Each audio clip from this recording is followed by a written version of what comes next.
Tak waspadakake begawan Anoman ingkang sowan munggah marang Gunung Sukorini. Anoman padha kanthi harja sowan ngono ngersaning ingsun iki Anoman.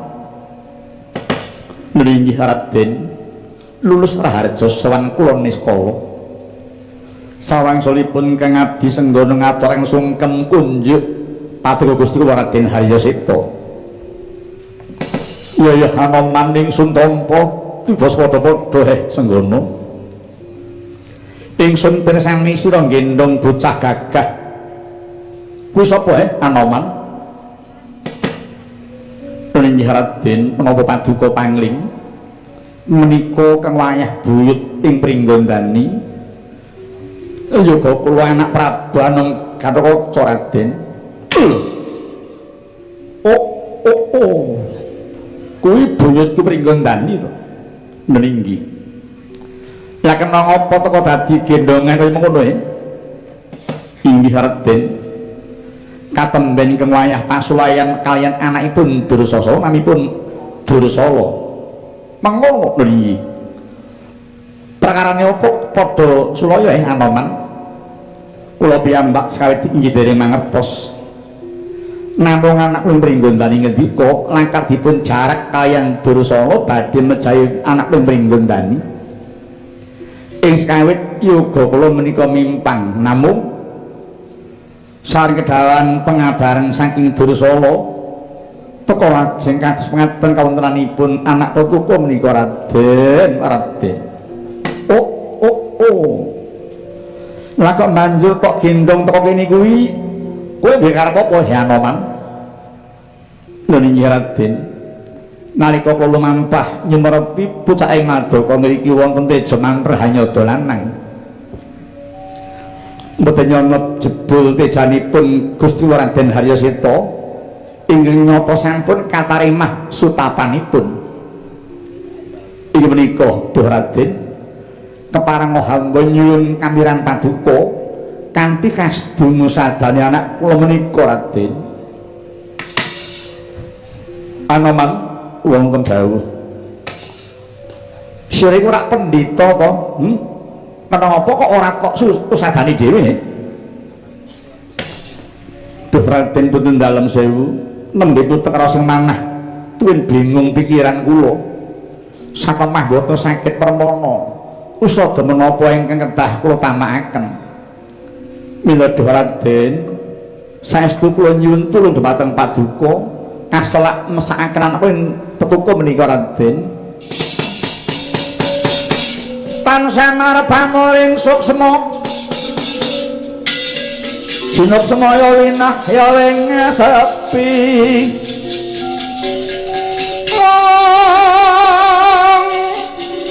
silimpeng tulenging kalbu pambukaning warana saking layaping aluyuk pino pesating sepenuh suping rasa jati.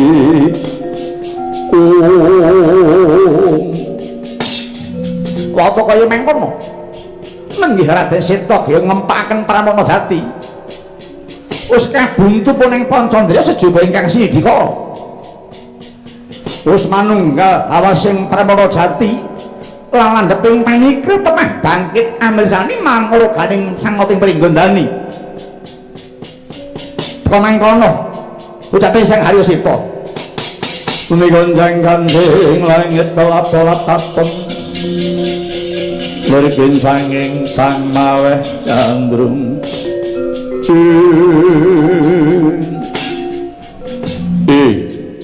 Anoman tumeludukna putuku-putuku wis waras putuku kuwi mandi sadari Sang Seta.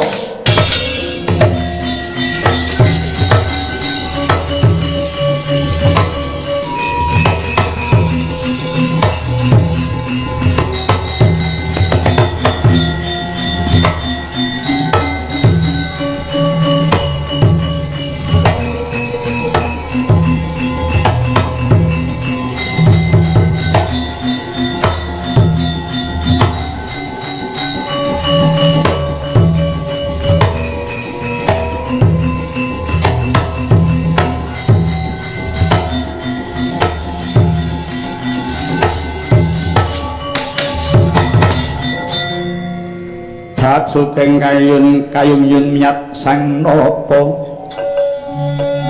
jinurung iwang sok semua karya khas caryeng sabumi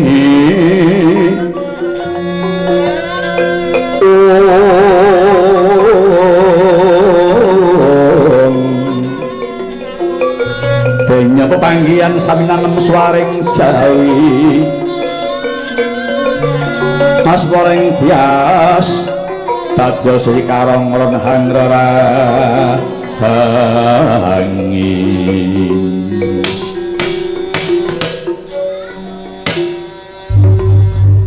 duh Kanjeng Hyang kula ngaturaken sangat kenging panuwun dene paduka yang sampun kastungu sadaning wayah ing pringgon Dane Hyang meninggih semanten ugi kula Raden sangat ing penuwun kula dene paduka sampun saged minangkani ing penyuwun kula Gusti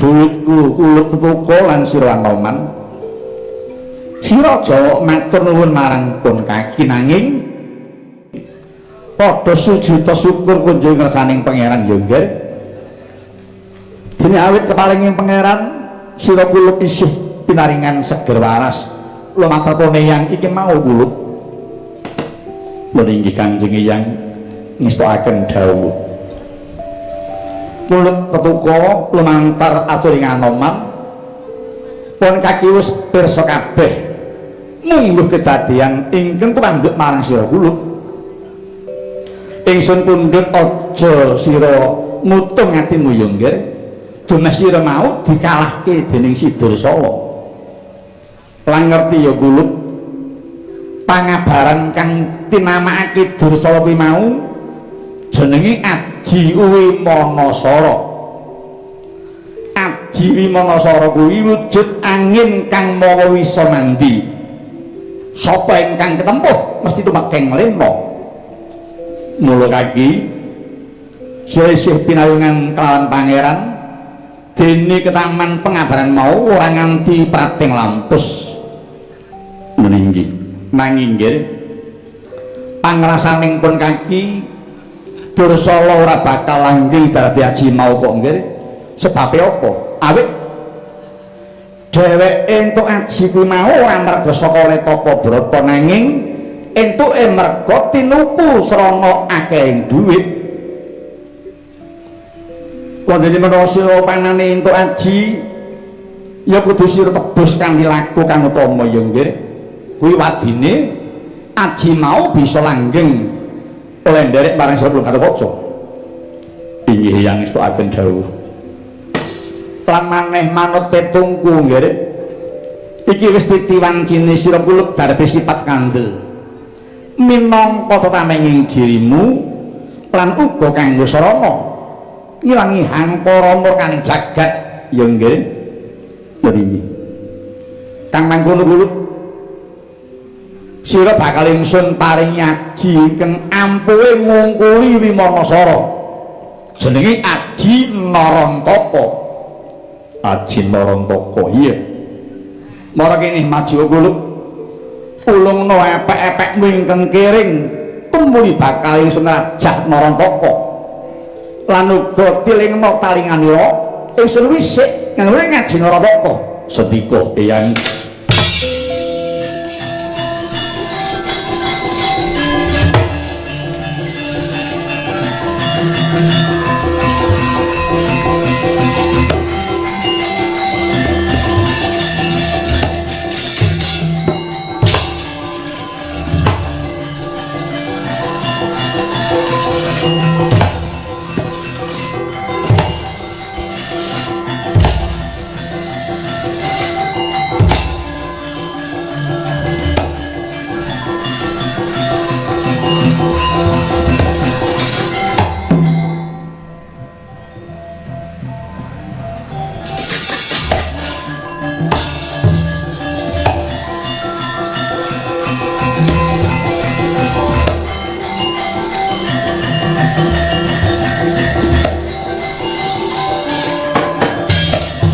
lang-langing driya mangu mangun kung kang Tuhan rimang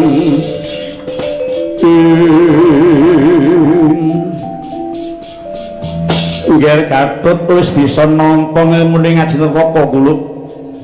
Inggih yang samendang boten karempit. Sampun kula tampi kantur waca Kanjeng Hyang. Wiladal ya caket diupako. Yen mangkono pancen sira kaki kuat wis tengen Ngajinataka kula. Nggih. Duh Kanjeng Hyang kula ngaturaken kenging panuwun. Hal paringipun Kanjeng Hyang lumantar paduka kula sampun pikantuk sipat kandel Haji Narantaka temasaken amimbuhe kasantosaning gesang kula Kanjeng Hyang. Nanging sira aja enak kamenak wis nampa Haji Narantaka kula. Awit ing pundhakmu mika jejiban kang ora enteng.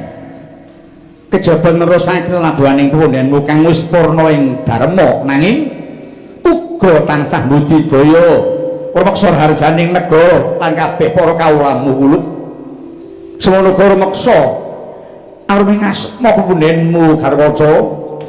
Inggih yang ngestakaken dawuh mawantu-wantu kang wayah nyuwun pangestu mugi kula kuwawi ngemban siban luhur menika Kanjeng Hyang waton teteken tekun tekan sediamu nggih mongkon nglinggi lan maneh Garwaca supaya aji mau kerasan derek sira kulup uga paringana pangan ya nggih menapa pedhanipun Kanjeng Hyang pangane dudu wing tami kinukus nanging pendak dina wetonmu sira ngono sewengin atas inggih sendika Kanjeng Hyang lan aja lali singkirana kang dadi pepacuhe ya nggih menapa pepacuhipun Kanjeng Hyang sirikane yaiku aja kumpul kelawan bojo ing wanci surup srengenge lan aja cedhak marang wanita dhisik lawas 70 dina wiwit napa aji iki ya nggih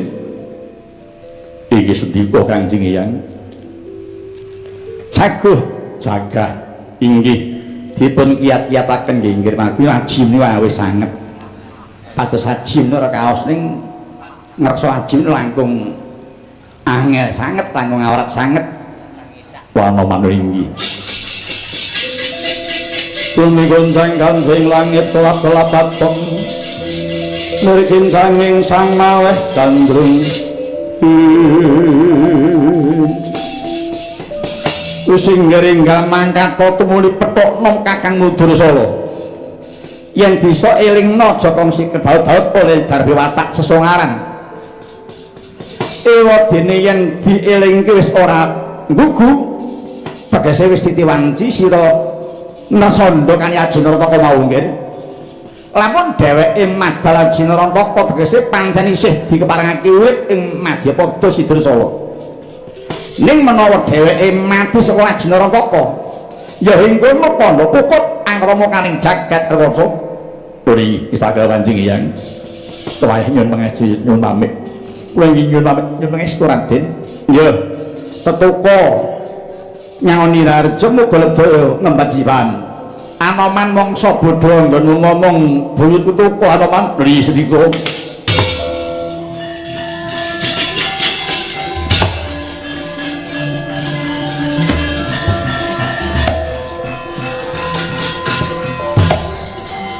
Nen.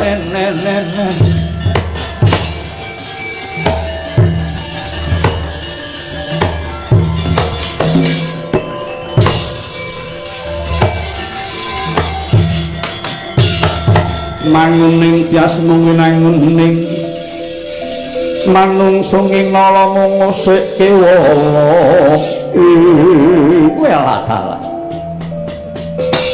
ora mengkono bulut tetuka iki mau kok mung saguh tanpa suminggah babar pisan kuwi pancen saguh tenan apa mung enaki tiyang sing Haryasita bocah iki mau wah ora pati nduga ngono ya tak cobane duit kuwi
soroting panten suluh madangi jroning pasarean ngenani rebono ormo-ormo kalingan ngangrangan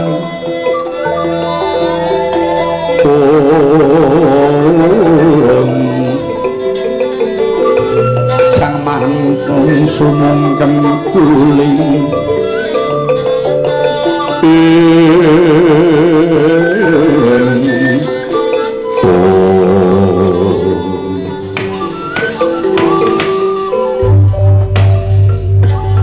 kula nuwun Raden kula ingkang sowan ana wanudya merpeki marang aku bocah wadon sira iku sapa nuwun inggih kula saking dusun Sawanganing Manik ingkang sudya mastani nami kula pun Endang Sengkalawati Endang Sengkalawati nuwun inggih nuwun sewu menapa paduka menika Raden Gatotkaca dasar kapal nyoba ana parigawe apa dene sira nemoni marang aku duh Raden wirang isin menapa sowan kula menika kepengin sanget badhe lados dhumateng paduka Raden Gatotkaca mugi paduka estu mengku garwa dhumateng jasad kula Raden sumurupa aku wis kagungan garwa kula dipun wayuh inggih purun kok Raden kula jono ridu rasaku ora kakengkal sumingkira mboten Raden kula mboten ati wangsul menawi dereng wonten dawuh saking paduka samundhut garwa dhateng kula aku keduga nawa paswitanmu ning aja saiki lajeng benjing menapa ngembek 40 dina meneh lajeng kula kadhawan mapan wonten pundi ngentosi kawandasa dinten dhateng griya kula kriyin nggih ta dhateng griya kula jagi wonten Kendali Sada mriku kula menika sampun duda dangu nggih ta sampun duda sawetawis dangu gandeng anak kula karo kaca sampun ketika mboten kersa nampi mbok inggih mboten sagipun peksa kalih kula mawon kula niki nadang tuwek ning tesih kiyak lho saestu jenengan nampi kula mboten kecurut mboten mespa mboten gelo margi kula sagah menjamin segala-galanya ini di kok warna-warna tapi rasanya ijen ngenteni 40 dina ini suwi lho jenengan iki jane rondo napa prawan to inggih kula menika rondo dipun tilar seda kakung kula rondo ditinggal mati inggih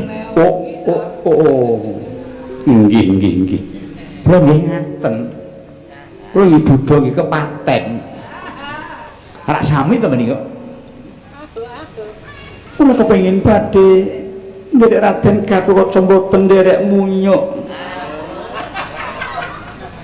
lambene iki nek omong semak nyuk ora ngerti Anoman iki siapa kok ngenyek wong pahmi gandrung karo aku kok kowe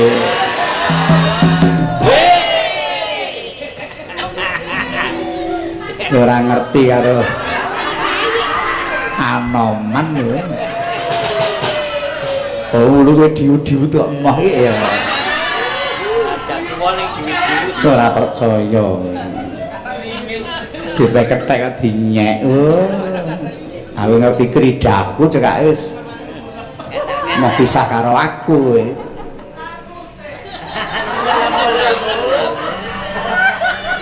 Monggo Raden. Takon nampi paswitan kula Raden.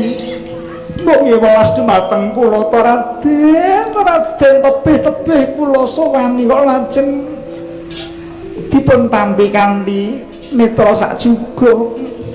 Le sebelah mata. Monggo Raden. Kula adosi Raden. Ora minggat. Kita jero tanganku.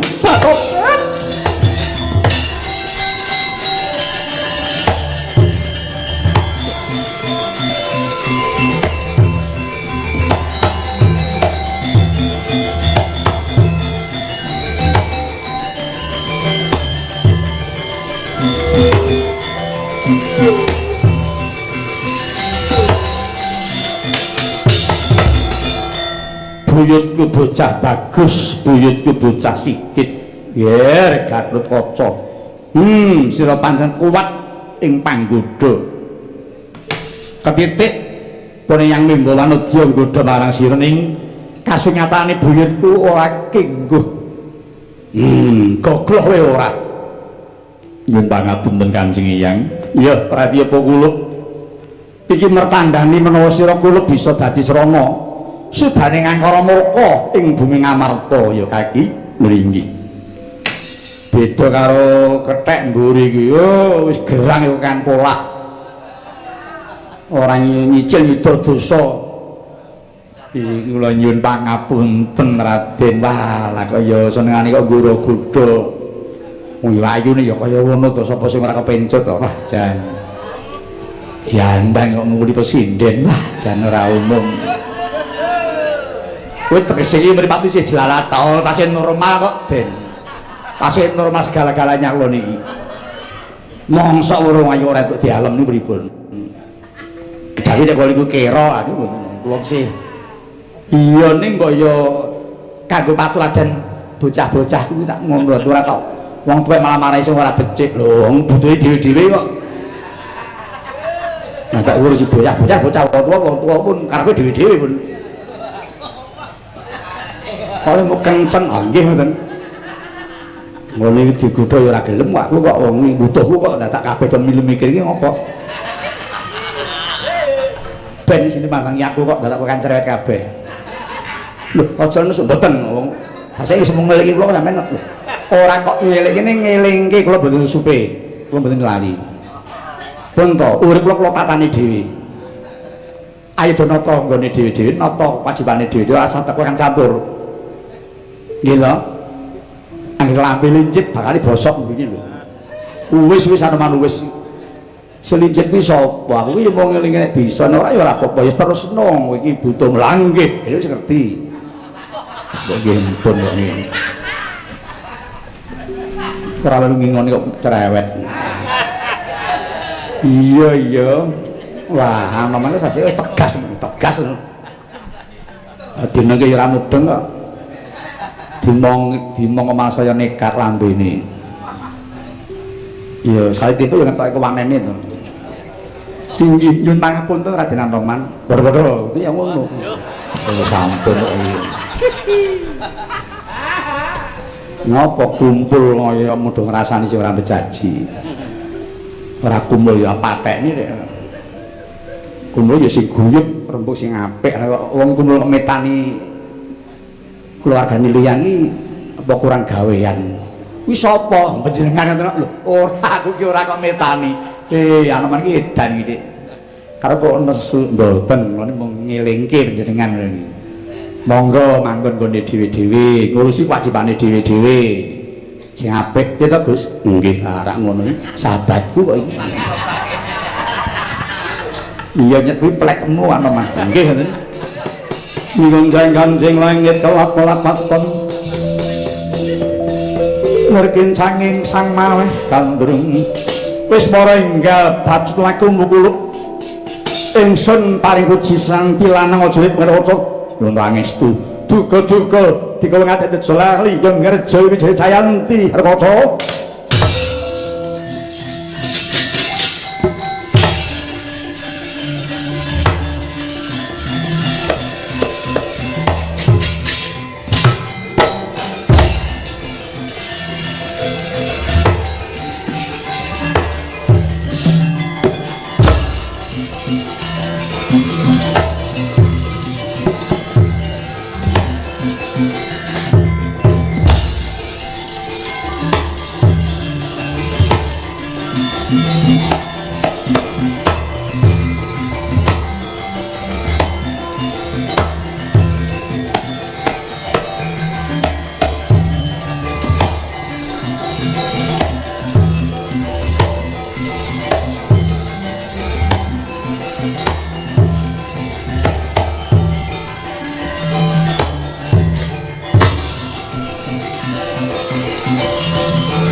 adangmu padha warandena becik besok amendemo baris kang prayitna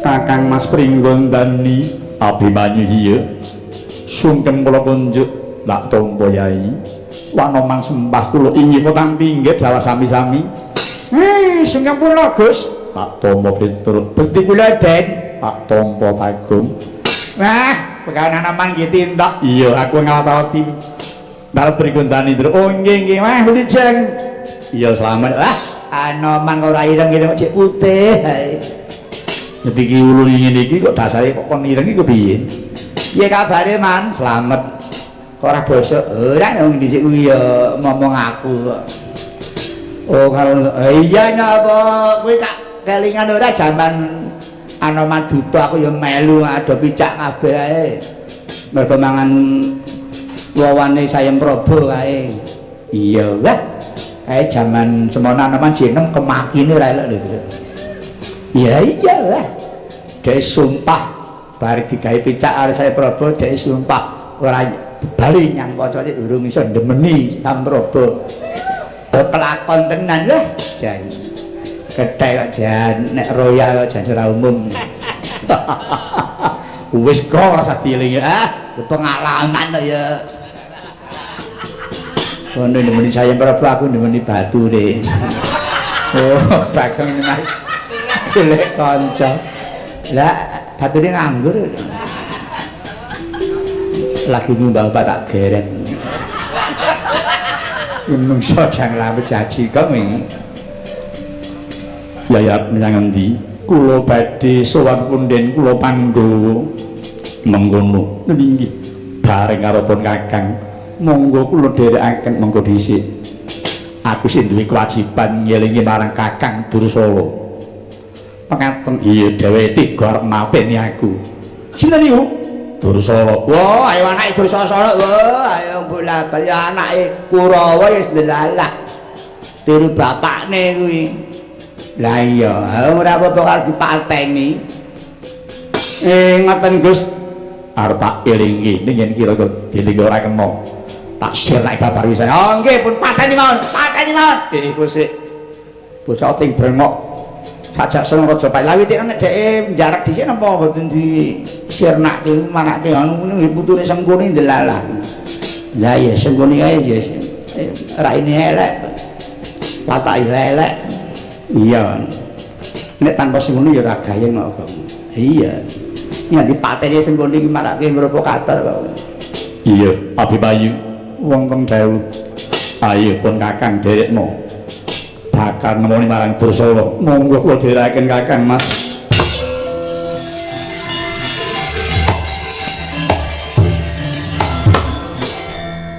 Iki wae ireng iki. Iya wis anggenipun Wandara mati. Arep nganti wae? Pun wae bakal mertuwi pepunden Pandhawa kok nggih. Oh, dilek pepunden Pandhawa Kepara nyata. Wis anggeni. Apa wae? Sira saka ngendi nggih? Aku saka Tegaku nderek Kakang Gatot gladen perang. Tak teruske nyang Pandhawa Ngastina nemoni marang Wadanyudana. Aku gugat marang Wadanyudana. Gugatku arep njaluk Praja Ngastina wae. Iya, tak jaluk Praja Ngastina wae. Mangko dhisik wis anggeni aja daya-daya. Ngelingono wis dadi janganing jagat. Ngastina bisa bali kudu metu dalan Bratayuda pinangun lho nggih. Dadi aja banjur sak karepmu dhewe. Yen nganti sira kuwi njaluk Praja Ngastina saiki padha karo wurung Bratayuda, wurunge Bratayuda wah. Gedhe dosamu lho nggih. Sabab Bratayuda kuwi perang suci. Ya toh? Mula kula aja daya-daya. Aku ora medo kowe bakal bela marang pemunden nanging kabeh kudu nganggo dalan kang bener. Aja mung sakarepe dhewe ya. Aduh, apa Prabu?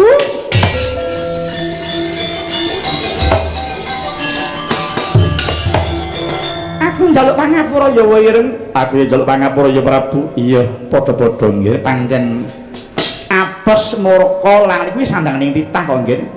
Mengko iya, ayo.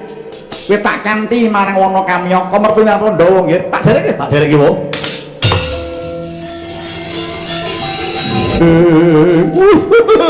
Terus si permonon jebul Gatot isih urip parat.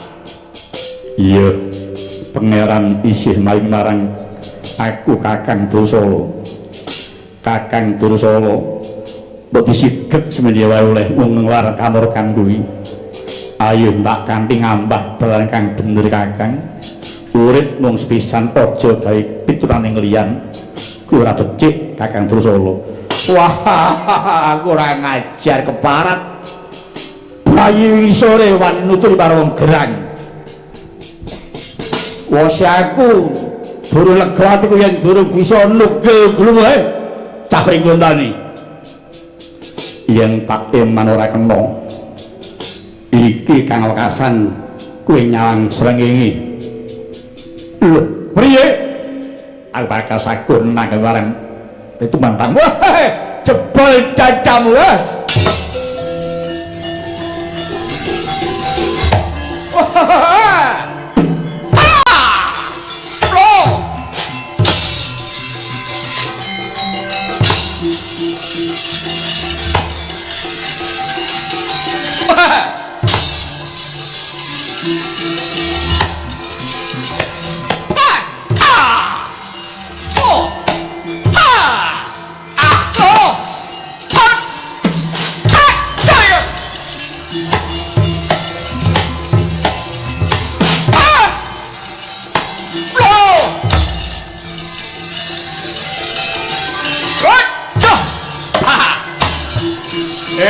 Aji Wiwanasara Tadana.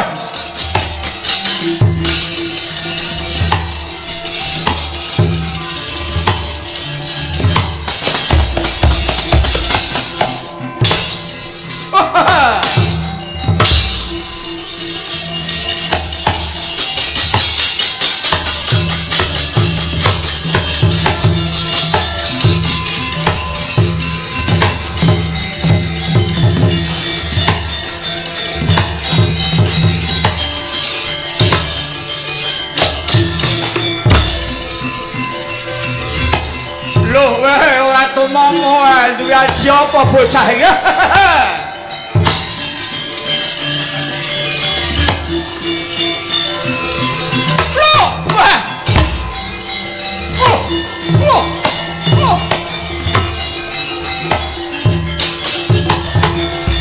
Surum-surum diwengkara kingkin lermangus kang layon.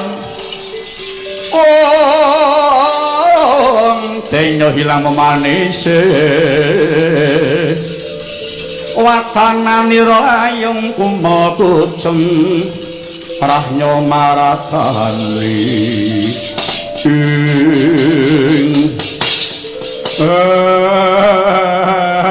Gatot Kaca kowe jambak rambutku biar kepiye Gatot Kaca tak elingke ora kena pisan mantak ambali di Wekasan ke Nyawang Sri Aji Ndara Tadana.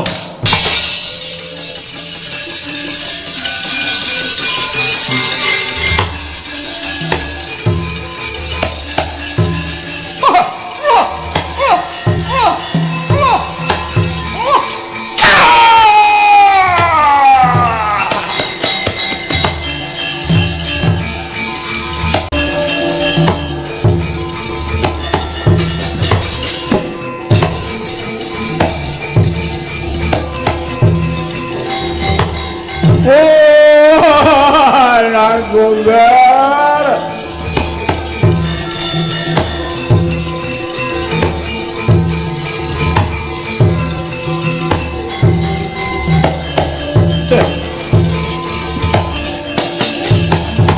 Tungi gonjang ganding langit telap-telap katon Ngerikin sanging sang maweh gandrung Anakku Ger Dursala ora nyono kowe ndisiki bapakmu Ger kowe mati sia mrapat mestakamu dileweran getihmu anakku Ger aku mau keri wis wis pinesti yen anakmu mung tekan semene umure. Kowe sing duwe anak lanang siji kae ya ngger durcara sing ana omah kae penono. Besok karepe dadi senopati kaya kakang sing gugur iki ya Dursasana. Dah ibumu le nangis ora bakal ilaran. Ayo kowe tak rong tinggal Dursala.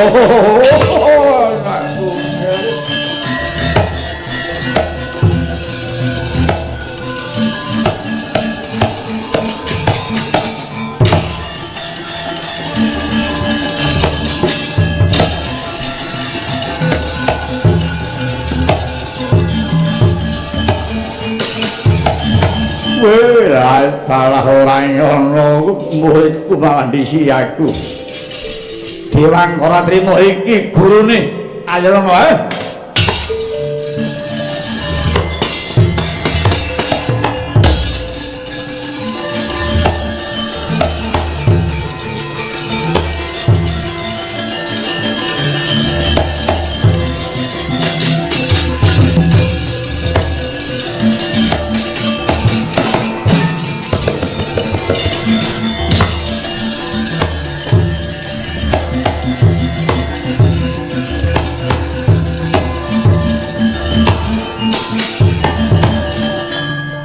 Iki sapa? Aku Semar. Kowe sapa? Begawan Dewangkara.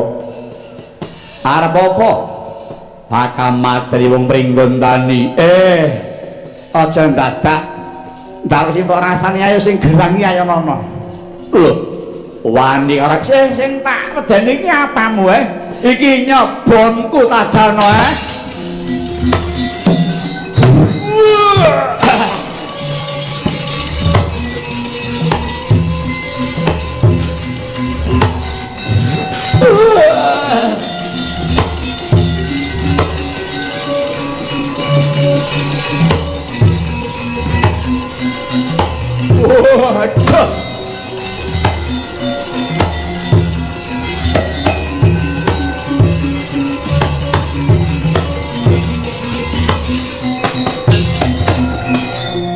Kula nyuwun pangapunten Wismaya. Aku mudeng kok, Le.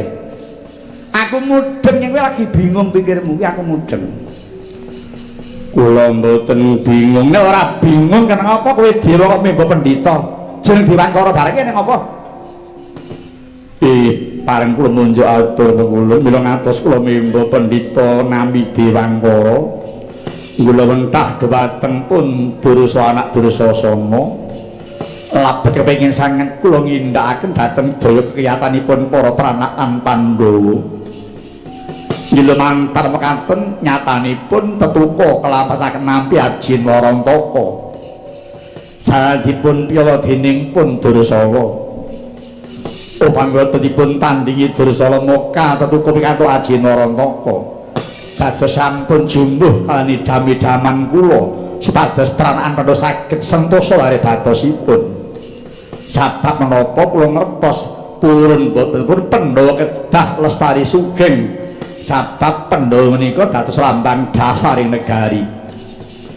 Menawi ngantos wonten ingkang badhe ngicali Pandhawa sami kaliyan badhe ngicali dasaring negari. Wah, menika saya awat sanggenipun kula. Lah kok apike men budimu Bathara Kala? Ya, yen ngono aku paring tarima kasih marang lekas buki mau. Lho nggih. Nyatanipun sapa kang marai Cidra Wahyuni bakal sirna tuladanipun nggih Dursala menika. Mboten kiyat nampi aji saking kula Wimanasara kangge sugal-ugal-ugalan temah saged ngatutaken nyawanipun Dursala piyambak. Iya mengono. Nggih. Mila kula ngepareng anak seni sak pejaing Dursala menika mujudaken sudaning angkaraning jagat. Oh iya syukur bagi saya Bathara Kala. Gandeng sampun paripurna kewajiban kula pukulun. Kula nyuwun pamit wangsul dhateng kayawangan kula. Bathara Kala wonten dawuh. Kowe bali aja ijen ing balamu jaken kabeh. Jin setan priprayangan aja nganti kaya ning tlatah Pardhi kene jan bali. Ngono iki wis tak dawuh.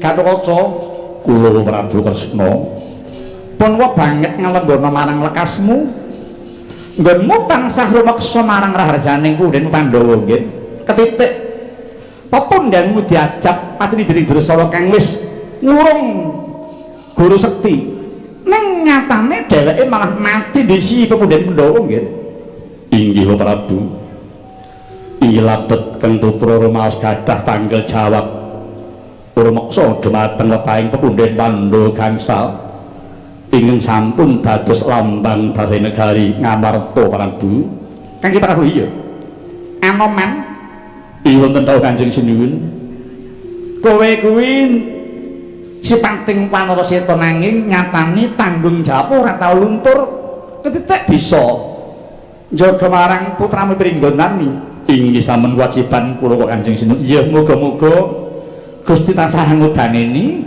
kabeh tansah manggiwun ing Sandikala tekan tekun nyatane tekan nggih kang mangkono nggih ayo tak kali bebarengan mertinju marang Pandhawa kang lagi padha nutuke laku nglakoni paukuman ramadhane wana kamiyaka nggih ning percaya nggih wong sing salah bakal seleh wong sing temen bakal tinemu wong bener bakal penertu mindake ya nggih nadyan to akeh rubeda kang menempuh ning nyatane Gusti paring liwah marang sira kula ing Pringgondani antuk nugrahaning Gusti. Nggih. Lumantar saking gugat marang Praja Ngastina, nggugah marang para kura kabeh aja padha tumindak angkara murka. Kudu narima ing pandum aja doh keroyokan. Nggih. Kawis para ing gati ayo nggih enggal unjuk syukur saning Gusti. Kawis paring pirang-pirang kamukten marang jeneng sira kabeh warga iki. Inggih Kanjeng Sinuwun. Saking bingang manah kula badhe ambeksa tandha suruh dhumateng Gusti ya Anoman mangsa bareng pandung aku sak bebaring wayangan ing ratri iki muga-muga warga agung ing Waladan Pati umume njrono kang dadi utamane tansah manggih yuwana mir ing Sandikala para kadang pengusaha kang padha cangcut tali wanda ngak kita sakuran muga tinapa dening Gusti antuk liring kang mati kok Gusti ngijabahi monggo kula badhe ngambeksa mangsa bendungan